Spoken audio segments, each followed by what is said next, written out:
दुसरी माळ दुसरा दिवस आजची पूजा नेमकी कशी बांधण्यात आलेली आहे घेऊया। आपल्यासोबत अजित सर आहेत, त्यांच्याकडून सर्व माहिती जाणून घेऊया। नमस्कार सर। नमस्कार श्रीमाता। आज शारदीय नवरात्रोत्सवाच्या या दुसऱ्या दिवशी श्री करवीर निवासिनी अंबाबाईची महाविद्या बगलामाता या स्वरूपामध्ये पूजा बांधलेली आहे। बगलामाता ही दशमहाविद्यापैकी 8वी विद्या मानली जाते।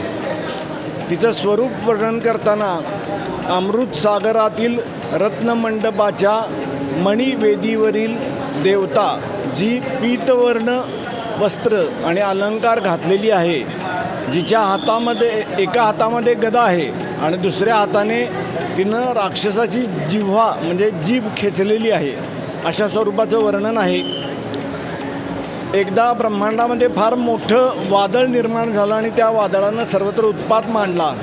ते वादळ शमवण्यासाठी भगवान श्री विष्णूंनी सौराष्ट्रातल्या एका तीर्थावर या देवीची उपासना केली आणि तिला विनवणी केली। त्याच्यानंतर त्या देवीनं ते वादळ शमवलं, अशी आख्यायिका आहे।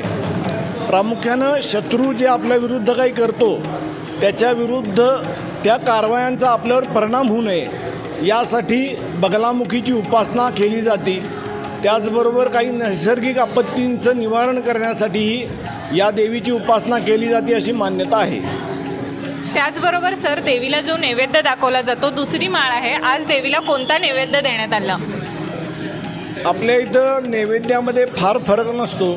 महानैवेद्य जो असतो त्याच्यामध्ये नियमितप्रमाणे वरण भात, पुरणपोळी ही महत्त्वाची मानली जाते अंबाबाईची।